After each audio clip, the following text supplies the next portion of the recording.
जय सोमनाथ। स्वागत है आपका हमारे YouTube चैनल में। आज हम बात करेंगे,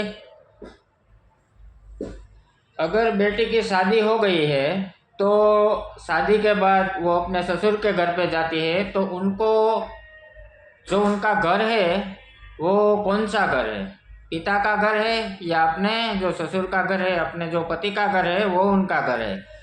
कई महिलाएं ऐसी होती है जिसको 10 साल तक 15 साल तक पति का घर वो अपना घर नहीं समझती, उनका पिता का जो घर है वही उनका घर समझती है। उनको सही उसका घर कौन सा है, जो उनकी शादी हो गई, शादी के बाद उनका जो घर होता है वो घर है उनके पति का घर। ऐसा हमें स्वीकारना चाहिए, यही सत्य है।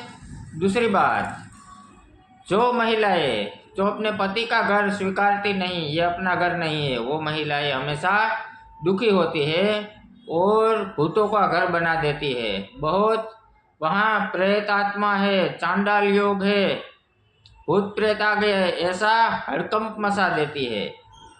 और कभी कभी जो पत्नी है, जो बहू है, उनके साथ भी ऐसा होता है। क्या होता है, कभी उसकी सास, कभी ननंद जी, कभी देवरानी जी उन पर अत्याचार करती है।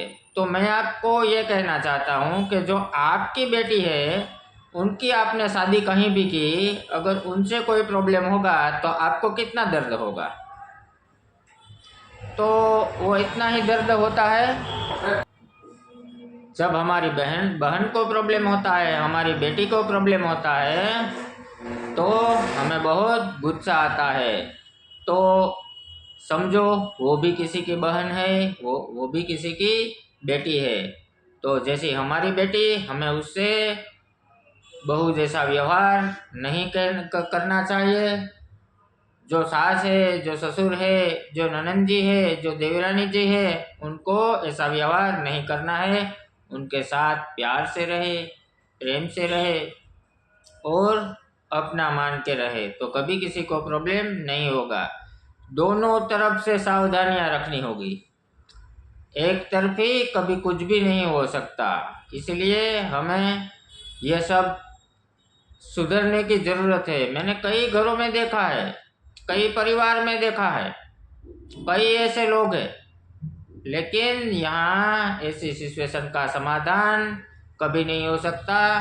अगर हमारे घर में प्रॉब्लम है और दूसरा समझाने आए, आप समझोगे, समझो कोई वडील आए, कोई अच्छे आदमी आए, आपको समझा के चला जाएगा, आप समझ जाएंगे। लेकिन कितने दिन, 2 दिन, 3 दिन, 8 दिन, 10 दिन, उसके बाद वही के वही है आप।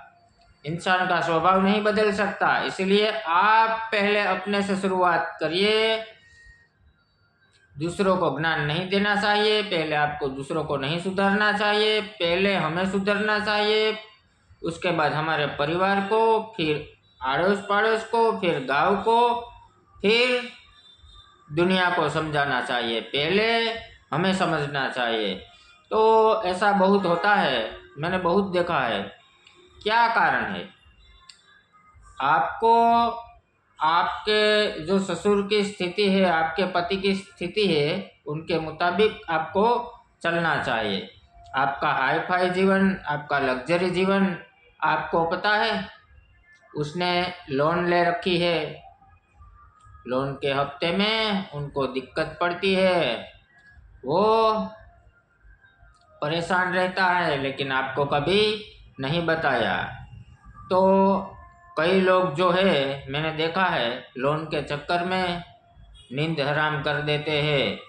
मैं तो कहता हूँ लोन कभी करनी ही नहीं चाहिए, ये लालच है। आपने 2 लाख की लोन ली, आपको 4 भरना पड़ेगा। अगर आपको इतनी ही ज़रूरत है तब ही लेना, वरना लोन कभी नहीं लेना। आप बचत कर लो, थोड़ा अपना जो खर्चा है उसे कम कर दो। क्या ज़रूरत है हमें 5,000 की जोड़ लेने का, 500 में भी आ जाती है, 1000 में भी आ जाती है।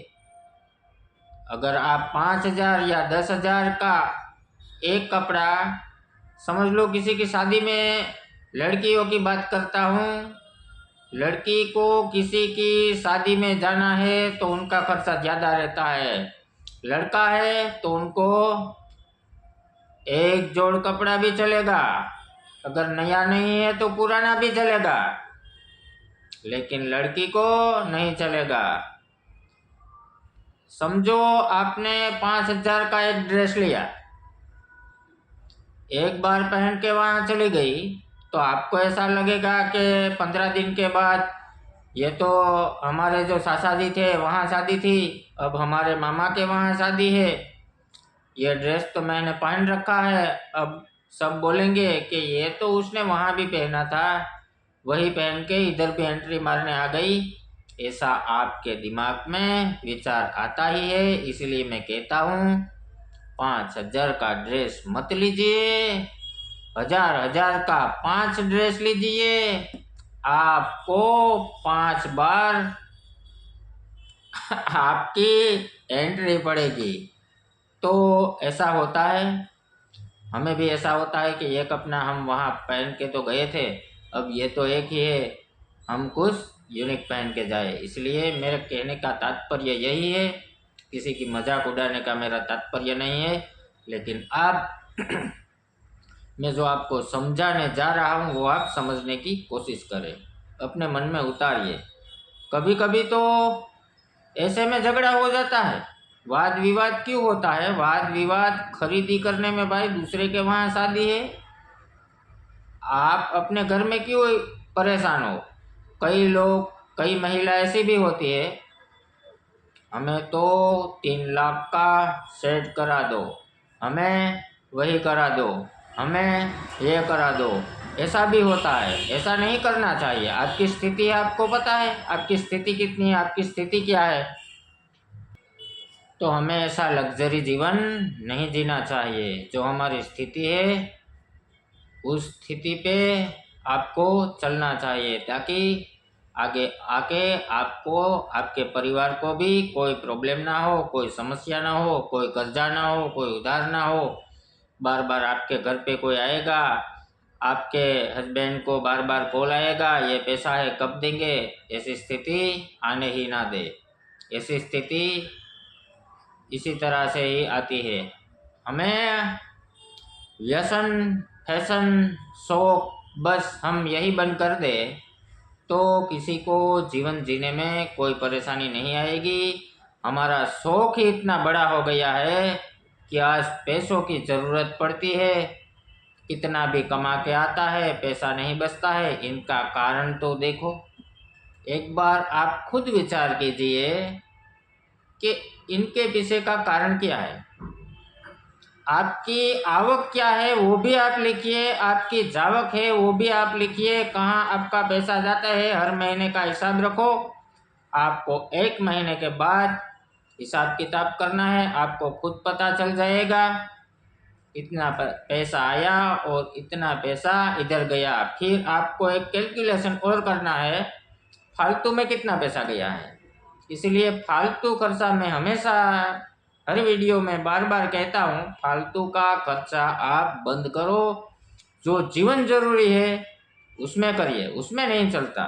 हम 5 रोटी खाते हैं तो उसमें नहीं चलता, 1 रोटी खाने से नहीं चलता, 5 ही खानी पड़ती है। 6 खाओ कोई बात नहीं, आप अच्छा खाना खाओ। समझो कई शहर में मैंने कई लोगों को देखा है, हर संडे के दिन, रविवार के दिन होटल में जाते हैं। घर में 3 से 5 सभ्य है, होटल में जाते हैं, पंजाबी खाते हैं, चाइनीज खाते हैं, साउथ इंडियन खाते हैं, गुजराती खाते हैं। बिल कितना आता है? 2000 का। 2000 का बिल आता है। दूसरी तरफ एक तो आपका स्वास्थ्य भी खराब हो गया, आप बीमार पड़ने की भी संभावना रहती है, आपका पैसा भी बर्बाद हो गया। आप 5 सभ्य 100 रुपये में आसानी से घर में बना के उससे भी बढ़िया स्वादिष्ट और आप खा सकते हैं। तो क्यों हम ऐसा करते हैं? हमें इस विचार पर ध्यान देना चाहिए। आप खुद विचार कीजिए। अगर ये बात आपको सही लगी तो हमारे वीडियो को लाइक करें, शेयर करें, सब्सक्राइब करें। जय सोमनाथ, धन्यवाद।